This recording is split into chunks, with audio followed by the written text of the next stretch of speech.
Eu gosto de falar com que o Ciro fala o que tem que falar, e não tem medo de ninguém. Ciro, em primeiro lugar, bom dia, é um prazer falar com você, você sabe disso, mais do que o prazer, é uma honra. O lance é o seguinte, né? O Paulo Guedes toda hora quer inventar imposto, eu não sei se é jogada isso aí, viu? O Paulo Guedes bota o bode na sala, o Bolsonaro vai lá e tira. Não sei se é jogado ou não, tá? Agora é contra o aumento do servidor e tal, quer dar R$ 300 de auxílio emergencial. E o Bolsonaro, quer queira, quer não, com o auxílio do Congresso, manteve até agora os R$ 600. Sem isso, o Brasil estaria perdido, né? Porque teríamos uma convulsão social. R$ 600 é pouco, mas é o que tem para hoje e tem que rapar o tacho. E esses caras se acham ministro da economia dos Estados Unidos, da China, que são as maiores economias do mundo. O Paulo Guedes acha que ele é ministro do Trump, não do Bolsonaro. O Bolsonaro é amigo do... Precisa avisar o Paulo Guedes que o Bolsonaro é amigo do Trump, mas não é o Trump. Nós não temos uma grana que esses caras têm. Tá? Então agora está sendo estendido o auxílio emergencial. Claro que o Bolsonaro está pensando no povo, pensa no povo, mas está pensando em 2022 também.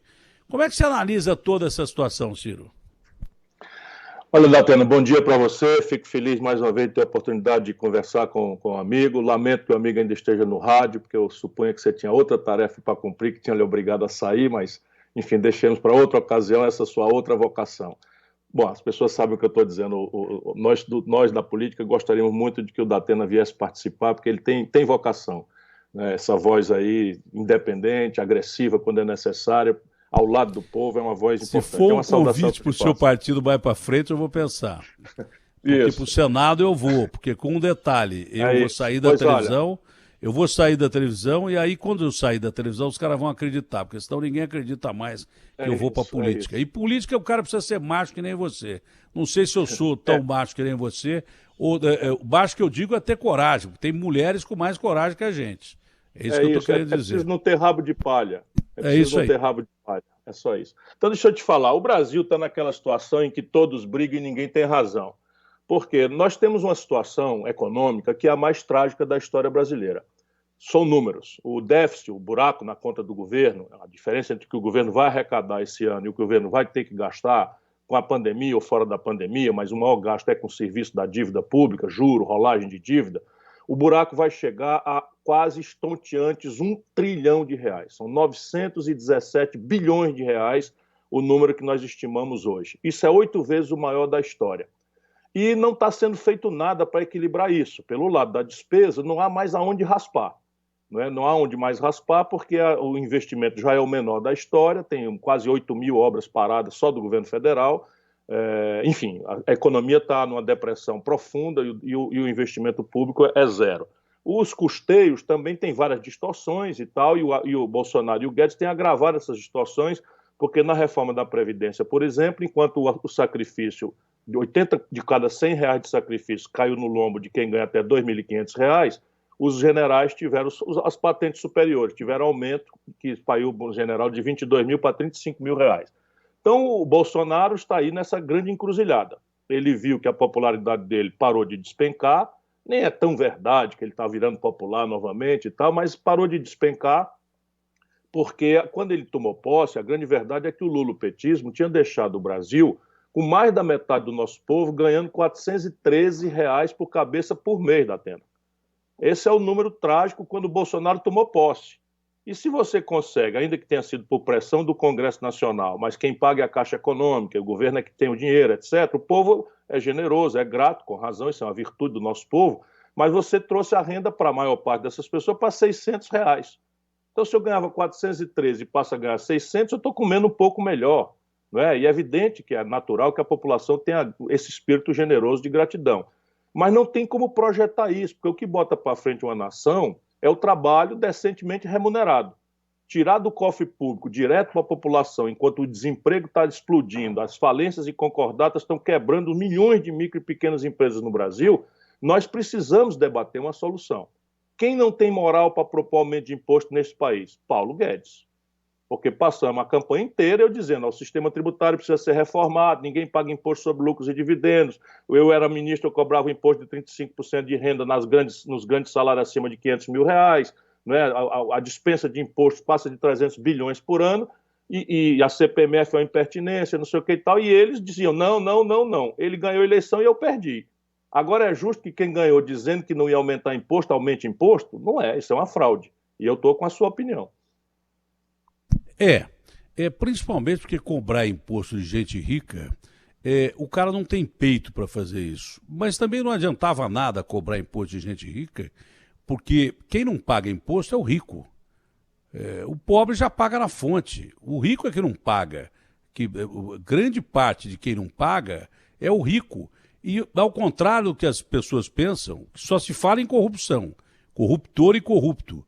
Pra você ter uma ideia, o pior problema do Brasil não é a corrupção, não é o primeiro ponto que o Brasil é mais sangrado. É a evasão fiscal. É a evasão fiscal. Porque se cobra muito do pobre, tinha que cobrar muito do rico e muito mais do rico do que cobra do pobre. É uma coisa óbvia. Isso é uma equação que não é comunista, não. É uma equação econômica óbvia. Né? Isso é uma equação... Eu quero ver esses caras que estão polarizando a rede social de direita ou de esquerda. É o Bolsonaro, Ciro? Não, né? Não é o Bolsonaro, se fosse... Não, não é. Desculpa, eu devia ter posto no silencioso aqui. Não, deixa quieto. Se quiser atender também não tem problema. Não, eu espero e volto daqui a pouco. Não era o Bolsonaro. Bom, moral da história. O rico é que não paga imposto e o pior problema do Brasil hoje não é a corrupção. O primeiro lugar que leva divisas do Brasil é a evasão fiscal de grandes empresas, grandes milionários, que não pagam imposto, tem advogado para não pagar imposto. Mais do que corrupto, entendeu? Agora, essa situação que ontem eu entrevistei a Joyce aqui, que foi da tropa de choque do Bolsonaro na campanha anterior, estava do lado dele, fechou com ele, depois ela foi achincalhada, esculachada pelo... não diretamente pelo presidente, um pouco pelo presidente, mas pela turma do entorno dele, que ela falou que foram os filhos e daí por diante. Ela meteu a lenha nele aqui e ela se manteve convicta do que ela passou, porque ela foi parar até no hospital, né? Mas ela falou que, olha, se o Bolsonaro quiser voltar para o PSL e tal, ele que volte, mas não com essas alianças que ele está fazendo com... Agora não é mais Centrão. Os caras, quando não conseguem explicar que estão abraçados com o capeta, eles inventam novos termos. Então agora não é mais Centrão, agora é Blocão. O que é Blocão? É o Centrão abraçado com o capeta. Então quem se abraça com o capeta vira o capeta. Eu não sou daquele partido, eu não sou daquele cara, mas é tudo a mesma coisa. E ela disse isso aqui. Falou, olha, eu não concordo com isso, com o Bolsonaro abraçado, com esses caras que ele está abraçado e tal. Como é que você vê isso, Ciro? Porque isso não é velha política, é política de corrupção, né? Não adianta chamar de velha política, não tem outro termo para você falar, o Bolsonaro fazer alianças com esses caras que ele está fazendo, né? Veja, nesse assunto também a gente precisa ajudar o povo a entender onde é que está o ponto de equilíbrio. O Brasil, Datena, como é uma democracia relativamente jovem, nós temos 20 e poucos anos de democracia já, com gente dizendo que houve um golpe em 16, enfim, entre os quais eu me incluo. Você tem uma democracia de pouca prática, de pouco exercício, porque a França tem 500 anos, os Estados Unidos têm 400 anos, enfim, nós temos aí 30 anos, o resto é uma história de rupturas e tal. Então, em função disso, nós temos 32 partidos políticos representados no Congresso Nacional. Então, e ninguém consegue, numa eleição em que o presidente é eleito, por exemplo, o PSL não tinha ninguém. O Bolsonaro tinha 30 segundos na televisão e, por essa característica de plebiscito, o povo vai lá e escolhe o Bolsonaro, que não tinha acordo com ninguém, e faz o discurso, é aí que está o problema, né? Mentindo, ele que era um cara do baixo clero, ligado a todas as práticas corruptas. O Bolsonaro, eu fui contemporâneo dele deputado, eu volto a dizer para você, ele desviava dinheiro com recibo falso da gasolina do gabinete. A filha do Queiroz não é homem do filho dele, o Queiroz é homem dele, ele assinava recibo e o Bolsonaro botava o dinheiro no bolso. Então, ligado a tudo que é de mais corrupto na vida brasileira, toda essa quadrilha do Rio de Janeiro que está preso, o Bolsonaro fez política a vida inteira ao lado de Eduardo Cunha, ao lado de Sérgio Cabral, ao lado dessa turma toda. Aí empacota, a marketagem faz isso, empacota o povo de saco cheio. Então é a nova política que nem o Dória, é o gestor, não é político, etc, etc.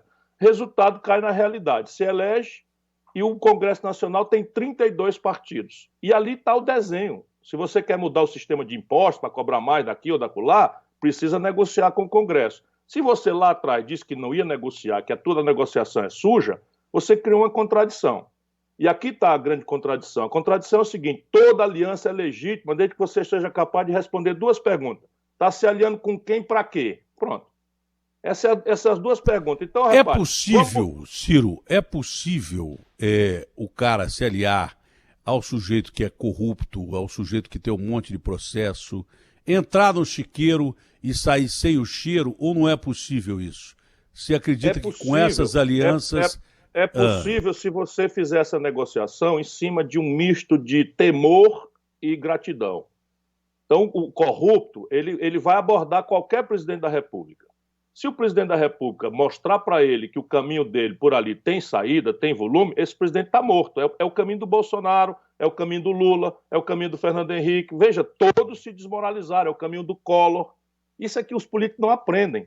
Vamos fazer um passo para trás na história brasileira. O Collor, que foi a primeira eleição direta, se juntou com essa mesma turma. Onde é que estava o Valdemar Costa Neto?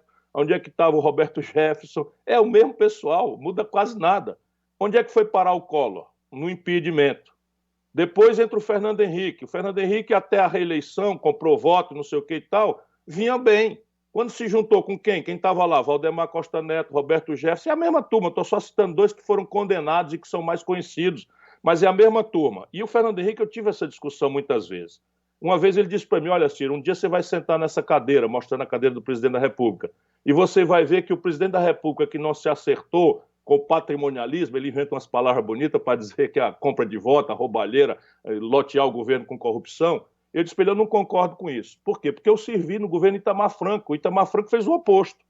Quando essa turma mostrou os dentes, o Itamar Franco chamou, por exemplo, a imprensa para assistir uma conversa chantagista dele, lá atrás com o ex-governador Antônio Carlos Magalhães. Não era uma conversa chantagista. O Antônio Carlos Magalhães disse: tem corrupção no governo Itamar. O que faz o Itamar? Seguro de que não está enrolado em nada, chamou o governador, marcou o dia e a hora. Esse é um episódio que todo mundo pode buscar no Google, que é lindo e mostra como é prático você fazer. O Antônio Carlos entrou lá com um monte de papel debaixo do braço, o Itamar deu bom dia, mandou sentar na cadeira dentro do gabinete dele, abriu a outra porta e mandou entrar a imprensa toda.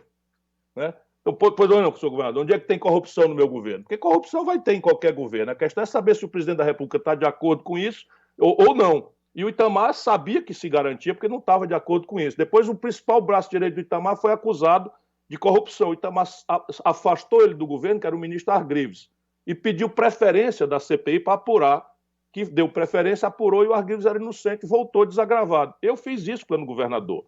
Porque corrupção, volto a dizer, é uma fragilidade. Agora, voltando à sua pergunta, se você for capaz de responder com quem e para que você está fazendo aliança, o povo entende. Então, eu quero mudar o sistema de imposto. Uma diarista paga 40%, 40 de cada R$100 na conta dela de celular, é imposto sem ela saber. E o imposto de renda do rico, que ganha R$1 milhão de salário, é 6% líquido, pelos abatimentos, as renúncias fiscais. Você tem o seguinte: vamos mudar isso? Vamos. Isso é uma guerra. Porque o povão não sabe e tende a ficar contra o imposto. Mas o cara lá, que são 1% da população, que ganha acima de R$1 milhão, ele vai abrir uma guerra. Ele vai dizer que imposto é para ladroeiro, ele vai dizer que todo político desvia o dinheiro para poder criar uma guerra. E essa guerra você não vai vencer porque você é valentão. Vai vencer se você for capaz de negociar, de se entender, mas se entender por cima da mesa. Todo mundo assistindo, está aqui, eu quero fazer isso, quem está contra está por isso, quem está a favor está por isso, e vamos. Essa é a experiência que não é sempre a melhor, não. A experiência do Juscelino, que governou bem, e a do Itamar Franco, que governou bem. Quem não conseguiu essa boa equação se ferrou por um lado ou pelo outro. Simplificando a sua resposta, eu vou fazer outra pergunta mais curta ainda. Que pergunta mais curta é melhor, que a gente fica com dissertação aqui, querendo provar que entende muita coisa e a gente não sabe nada. O que sei é o que eu nada sei. Mas em cima do que você falou aí, a pergunta é curtinha. Se esses caras ferraram os governos todos, né? O Valdemar Costa, o Roberto Jefferson e o Eduardo Cunha, o Bolsonaro está se aliando a essa gente. Será que ele vai ser diferente dos outros caras ou ele vai se ferrar também? Na minha opinião, vai se ferrar também. Porque é muito simples de entender. O problema brasileiro é um problema estrutural da Atena. Se você olhar, desde que colapsou o velho modelo que tangeu o Brasil, isso é que o meu livro explica agora para o jovem, para quem está curioso de entender. O regime militar se precipitou na desmoralização por causa de uma crise estrutural. E essa crise tem um número. O Brasil, entre 1930 e 1980, crescia 6% ao ano. Quando você cresce, tudo facilita. O emprego, o salário, o imposto, tudo isso facilita porque a economia está crescendo. 6% ao ano significa que em 10 anos você está dobrando a riqueza do país. Né?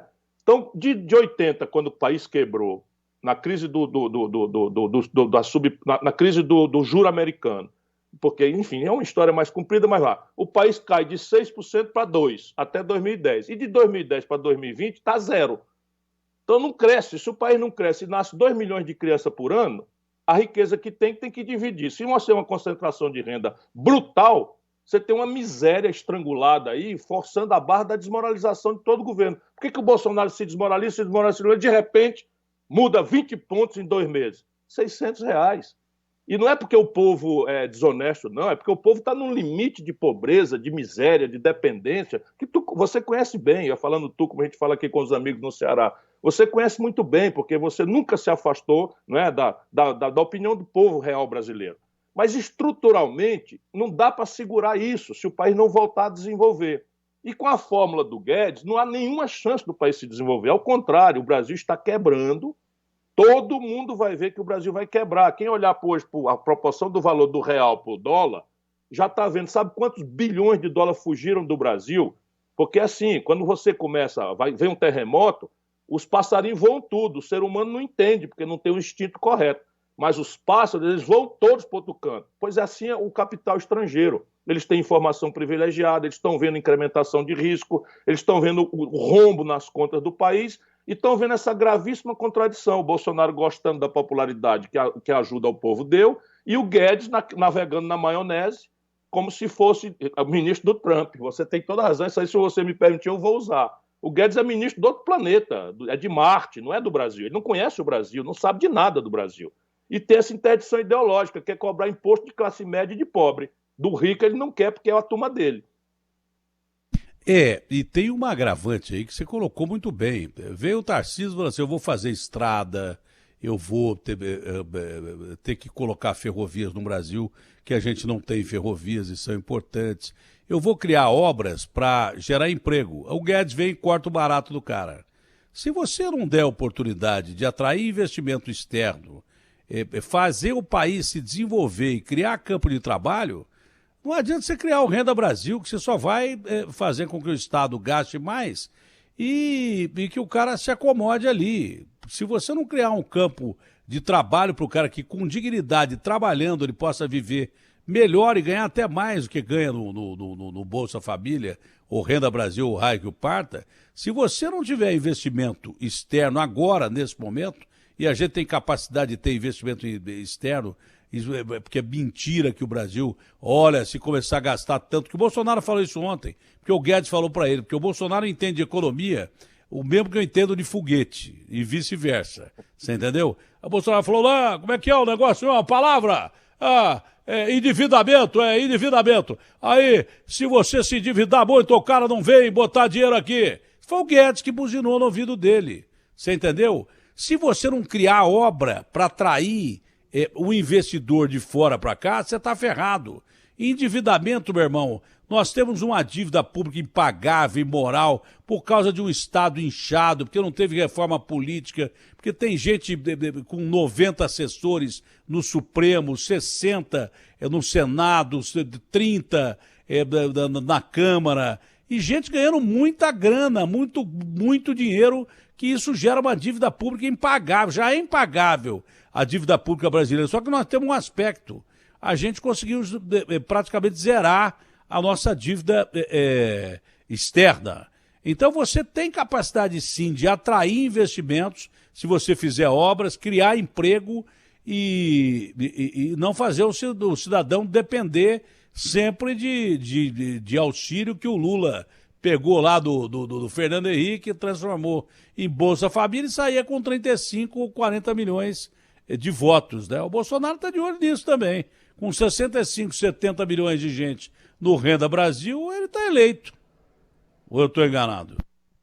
Não, isso revela claramente os limites daquilo que a gente chama de política social compensatória. Só que isso está destruindo o Brasil. O que bota uma nação para frente, o que sustenta desenvolvimento, é uma boa associação entre os interesses da classe trabalhadora, que basicamente é a remuneração decente por um trabalho digno, não é bolsa disso, bolsa daquilo, que isso aí é para compensar o limite da fome. Portanto, a gente tem que entender que é necessário e tal. Mas isso daí, se você não produzir riqueza, associando o interesse do trabalhador, que é salário decente para o trabalho digno, com o interesse do mundo da economia real, da roça, do comércio, do balcão da indústria, do chão da indústria, você não vai para canto nenhum, é voo de galinha. Voo de galinha que é, de novo, a mesma experiência. Com o lulopetismo, o Brasil expandiu o consumo pelo crédito, pelas políticas sociais compensatórias, melhorou o poder de compra do salário mínimo, manipulou a taxa de câmbio, todo mundo foi melhorando de consumo e o país não produz resultado. Traz tudo isso que a gente vai comprar aqui dentro do estrangeiro. Então, só para você ter uma ideia, 80% dos remédios que o nosso povo toma vem do estrangeiro. O óleo diesel do preço da passagem de ônibus em São Paulo ou em Fortaleza já está mais da metade vindo do estrangeiro. E assim vai tudo. Todo celular que a gente carrega por aí é tudo do estrangeiro. 80% do valor de um carro produzido em São Paulo, que a gente pensa que a indústria é aí, picas. A indústria é lá nos Estados Unidos, eles só fazem montar. 80% do valor do carro vem do estrangeiro. E aí nós temos que pagar tudo isso em dólar. E de onde é que vem o dólar? Hoje, só o mundo da agricultura e da mineração estão faturando em dólar. E não carrega a conta, percebe? Quando esses preços dos produtos tradicionais brasileiros melhoram, a gente tem uma ilusãozinha e atravessa. Quando esses preços caem, como aconteceu com a Dilma, o Brasil quebra. Lá atrás foi o Fernando Henrique, a mesma coisa. O real, todo mundo foi para o consumo, não sei o que e tal, reelege o cara, quebra. E aí o Lula quebrou o país. Agora o Bolsonaro está na mesma ilusão. Por quê? Porque você tem um voozinho de galinha, todo mundo acha que o cara é maioral, porque conseguiu fazer um milagre, eu ganhava R$ 413 para comer e agora ganho 600, né, sem precisar trabalhar, não é que eu não queira, eu quero trabalhar, mas não tenho oportunidade. Nós estamos falando em 20 milhões de brasileiros, Datena, abertamente desempregados. Se a gente for para a informalidade, são 110 milhões de pessoas. Esse país está sendo destruído. Esse país está sendo destruído. Cadê a educação das crianças? Cadê a saúde pública? Você estava na sua crônica anterior, a gente tem que assistir na hora de uma pandemia, um cara ter notícia de roubalheira. Esse país está de cabeça para baixo. Está de cabeça para baixo. Olha, Ciro, o que a gente quer saber, o que é que pode acontecer daqui para frente?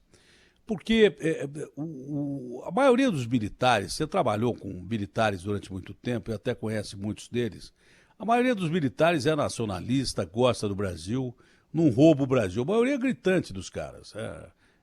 Mas eles não entendem tanto de política como poderiam entender. E o Bolsonaro, o que ele fez? Ele, militar, foi lá e botou um monte de ministro militar, botou gente militar pra caramba do lado dele. Os caras têm uma vantagem, eles não metem a mão no pote. Mas estava faltando um conselheiro político. Um deles que chegou perto do Bolsonaro e se aproximou hoje, está bem perto, é o Fábio Faria, que é esse genro do Silvio Santos, que é ministro das Comunicações. Esse é o tipo do cara que é gente boa, que todo mundo gosta. E ele deve ter falado para o Bolsonaro, para com esse negócio de ficar falando toda hora, entrevista de grade, vamos levar numa boa e tal. E o Bolsonaro quieto, é como dizia o Romário, né? O Pelé, quando fica quieto, é o maior poeta. É um poeta. O Bolsonaro quieto, ele resolveu boa parte do problema dele. Só que eu comecei a perceber um outro negócio também, que as pessoas não têm coragem de falar. Boa parte da imprensa que batia no Bolsonaro parou de bater no Bolsonaro. Boa parte da imprensa que descia o cacete no Bolsonaro, alguns continuam, mas boa parte parou de falar, e eu não sei por que parou de falar. Pesquisa subindo, e daí por diante. O Fábio disse que queria aproximar o Bolsonaro da imprensa. Eu não entendo bem o que é aproximar da imprensa. entendeu? Eu, sinceramente, eu tenho uma dificuldade em aproximação da imprensa. Toda vez que político tentou se aproximar de mim, foi para tentar me comprar.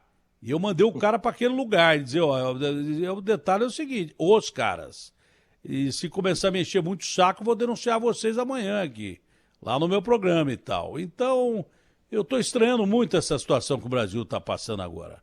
Estou estranhando demais, eu não tenho resposta, mas estou estranhando muito isso aí. Eu vou lhe dar uma hipótese de uma pessoa que conhece muito bem a intimidade da vida pública brasileira há mais de 30 anos, há quase 40 anos. Examine se por aí afora não está sendo costurado um grande acordo do andar de cima da elite brasileira. E esse grande acordo foi proposto ao Bolsonaro por 3 ministros depois de visitarem um ministro do Supremo Tribunal Federal. Então, se você olhar, a crise política estava esquentando de um jeito tal... É o Gilmar, né? Você está falando do Gilmar, é o Alexandre de Moraes. Alexandre de Moraes. Ah, o Alexandre. Então, o Alexandre de Moraes virou o relator do inquérito das fake news e esses inquéritos estavam alcançando a família do Bolsonaro. Ele já tinha decretado a prisão desses blogueiros, dessa militância mais agressiva do Bolsonaro, essa picaretinha aí que eu não quero dizer o nome, porque, enfim, para não promovê-la, porque eles vivem dessa negação.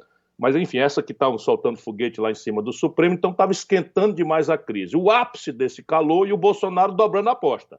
Lembra do acabou, porra, não sei o que e tal, lá no cercadinho? Pois bem, naquele momento foi preso o Queiroz, que é uma bomba atômica que opera toda a molecagem, toda a roubalheira. Tem mais de 80 mil reais de dinheiro sem explicação do Queiroz na conta da mulher do Bolsonaro, da atual esposa do Bolsonaro. A outra esposa comprou 14 imóveis, 6 dos quais com saco de dinheiro. A fonte, você que é um bom repórter, são os inquéritos do Ministério Público do Rio de Janeiro, que qualquer pessoa que tem um pouquinho mais de profissionalismo vai lá e assume. Então, esquentou de um jeito tal que dali é o seguinte, ou era um golpe, e nós nos preparamos para enfrentar o golpe, ou era um acordo. A elite brasileira tende da Defesa, o ministro da Justiça e o ministro da Advocacia Geral da União, e aí eu não assisti à reunião naturalmente, mas eu imagino como é que funciona. O ministro Alexandre deve ter dito, olha, o que é que vocês estão querendo? Que o Supremo se avacalhe? Vocês querem desmoralizar o Supremo publicamente? Mas não vamos deixar. Ou seja, demonstrou a autoridade que a República tem que impor, não é? Então, se o presidente quiser realmente desfazer a coisa, cria um ambiente para isso. Nesse dia em diante, acabou o cercadinho, o Bolsonaro calou a boca, virou uma seda, um homem moderado, aí já tem aí qualquer brasileiro preso, demora 1 ano, 2 anos, 5 anos, 10 anos para examinar um habeas corpus. O Queiroz já teve no juiz singular, o Tribunal de Justiça do Rio, STJ e Supremo Tribunal Federal em menos de 20 dias. Não vou nem julgar se o julgamento está correto ou não, porque eu também acho que prisão é depois da condenação. Mas o cara conseguir a proeza de ter o assunto dele examinado nas 4 instâncias em menos de 20 dias, nem o Lula. Nem o Lula, ex-presidente da República, que nomeou os homens tudinho do Supremo, ninguém conseguiu isso. Como é que se explica isso? Percebe? E aí parte da mídia é conectada com esses macro-interesses, esses grandes interesses, né? Então você tem esses grandes interesses envolvidos, aí tem a ver com banco, meu irmão. Banco, grana, e interesses internacionais poderosíssimos. E é isso que está acontecendo no Brasil, não é nada estranho. É uma velha prática de um acordão por cima. Ô Ciro, tem mais alguma coisa para falar? Porque eu acho que depois dessa entrevista eu estou quase me arrependendo de não ter entrado para a política, viu, Ciro? Porque... Não, mas você está muito novo ainda. Eu não sei onde é que eu vou arrumar emprego depois dessa entrevista aqui. Os caras já me falaram, seu e o Ciro juntos, vocês não dão certo, vocês falam tudo que vocês pensam. Deixa eu fazer justiça. A Bandeirantes nunca me censurou. Nunca deixou de me dar oportunidade. Eu quero fazer esse registro, não precisa concordar com as minhas questões, nunca concordou, aliás, mas nunca deixei de ter oportunidade de falar o que eu penso sem qualquer tipo de censura. Isso eu devo ao Johnny Saad. Ele é um cara que, se não fosse ele e a família, eu já estaria no olho da rua há muito tempo, porque eu imagino que ele recebe de pressão por causa da minha língua solta. O Ciro, você acredita em a cariação do Queiroz com esse pessoal do Bolsonaro ou não acredita? Acho muito improvável. Acho muito improvável. Por quê? Por volta a lhe dizer, o acordo é a chave, a pedra do angular do acordo é tentar diminuir a tensão sobre o Queiroz. O Paulo Marinho disse que ia ter uma cariação do Paulo Marinho com o Flávio Bolsonaro, o Flávio disse que não vai. É claro que não. E o Paulo Marinho sabe pouco das coisas. Quem sabe tudo é o Queiroz, porque a conexão aí é não só grana de roubalheira do Bolsonaro, Jair Messias Bolsonaro, atual presidente da República, que corrompeu os filhos, as ex-mulheres e a atual mulher, e também conectou-se com as milícias do Rio de Janeiro. Então é um negócio explosivo. Porra, explosivo. Isso é aquela explosão do Líbano aí, fica longe. Isso é improvável que aconteça mesmo, né? Mas então, não acontecendo o que poderia provocar uma mudança muito grande, o que você acha, com toda a experiência que você tem, como um homem de leis, como um político de carreira, como um sujeito honesto, decente, o que você acha que nós vamos enfrentar daqui para frente, já nessas eleições municipais e projetando para 2022? As eleições municipais, elas vão dar um sinal, não é, de pulverização muito grande da vida brasileira, que é um sintoma da tentativa que o povo brasileiro vai fazer por uma imensa classe média que está cansada, está machucada e que tem uma certa politização, de sair dessa polarização radicalizada, odienta, do lulopetismo corrompido com o bolsonarismo boçal e corrompido também. Então você tem eles, cada um deles tem 30% e tem aqui 40% ou 50%, aí pode diminuir um pouco, né, de gente que está perdida querendo achar um caminho. Então o voto nas grandes cidades terá uma motivação dupla. A questão da agenda local, que a vida do povo está muito dura, saúde, né, a educação, o transporte público, que virou um vetor de sofrimento econômico e de perda de tempo na vida das populações nas cidades, tudo, e violência, né, a incapacidade que o setor público tem de garantir paz pública. Mas o outro motivo do voto é a politização desse voto. Então, a tendência, por exemplo, pelo que eu observo hoje, é que nas grandes cidades o bolsonarismo explícito perde as eleições. Mas acho que o grande derrotado dessas próximas eleições municipais será o PT, pelo que eu vejo hoje, né? O PT praticamente não tem condição favorita de disputa, a não ser em Recife, e outro lugar eu não estou conseguindo enxergar. São Paulo você conhece de perto, não tem, parece que não tem, né? Minas Gerais não tem condição de disputa, Rio de Janeiro muito longe de conseguir disputar, em Porto Alegre abriram mão até de ter candidato. Não, e por aqui aí a vai. direita está pensando, a direita está de olho no Boulos. A direita está com medo, a direita e o centro estão com medo do Boulos, não estão com medo do PT.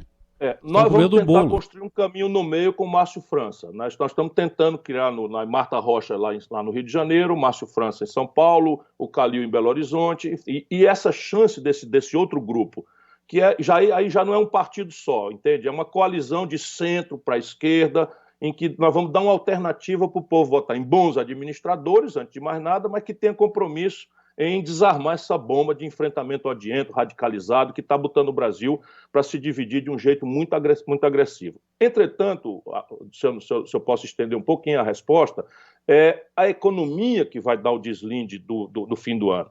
E o quadro é trágico. Deixa eu lhe dizer, o Brasil vai terminar esse ano, volto a dizer, com 930 bilhões de reais, em números redondos, de déficit. Isso é 8 vezes o maior da história. Déficit na conta do governo. Né? Só para você ter uma ideia, quando a Dilma foi derrubada, o déficit foi de 36 bilhões de reais. Nós estamos falando em 930 bilhões de reais. Com o Temer foi 130, que foi o pior da história, nós estamos indo para 930. Na prática, a dívida pública vai pela primeira vez se aproximar de 100% do PIB. Quando a dívida cresce demais, ela em curto prazo e encarece o preço. Então, hoje, por exemplo, a taxa que o governo paga oficial, já ninguém mais respeita. O governo está com a menor Selic da história e a turma não aceita mais. Venceu o papagaio e só aceita se rolar se for com 3% acima da Selic. O que é um sintoma. 150 bilhões de dólares de brasileiros e de estrangeiros fugiram do Brasil. Aí você olha para a taxa de câmbio, ela está indo descambando de novo para os R$ 6,00, 5,40, 5,45, 5,50, 5,52 e o governo torrando reserva. Então, são todos os sintomas de uma deterioração econômica muito grave, sem precedente. Quando a economia retomar, e eu espero que Deus nos proteja, que nos ajude a sair dessa pandemia, do isolamento, Quando a economia retomar, o que nós estamos anunciando aí é uma pressão de inflação que ninguém quer ver. Mas se o câmbio sobe, o preço do pão quer subir. Se o câmbio sobe, o preço do pão quer subir. O preço da passagem de ônibus quer subir. O preço do remédio quer subir. O preço do celular quer subir. Ou seja, tudo mais ou menos acompanha o dólar. E se você tem uma dívida pública encurtando o prazo, ela vai virando quase dinheiro. E isso é inflação. Então, para o ano que vem, se retomar a economia, nós vamos ter aí uma inflação, nada explosivo, mas uma inflação que vai interromper o itinerário de taxa de juros. Ou seja, o Bolsonaro está sinalizando para um quadro de deterioração econômica muito grave. É muito difícil que ele escape disso. O Guedes não fica, vou anunciar aqui de novo. É um mero palpite, mas eu duvido que o Guedes fique. Na hora que o Guedes sentir que o cocô vai se espalhar, ele vai arranjar um pretexto e vai cair fora. Ele fica reclamando que os caras estão saindo. Os caras já viram se espalhar aí.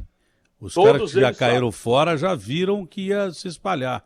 Foi a mesma coisa do Mandetta. O Mandetta sabia que ia morrer gente pra caramba, aí deu no pé, cantando é a vida, é a vida, é a vida, e vai ser candidato a alguma coisa aí, pronto, acabou. O mais bobo aqui nesse país dá nó em fumaça, viu? Olha, eu tô foco, ciência, povo. Que povo? Esses caras nem sabem o que é povo. Eles nem sabem falar povo direito. Ciro, foi um prazerão conversar com você. Tem mais alguma coisa para falar? Meu irmão, se cuida. Só quero que você fique bem. Um abraço forte a toda a gente que está com você aí nesse momento. Fique com Deus, um abraço, Ciro.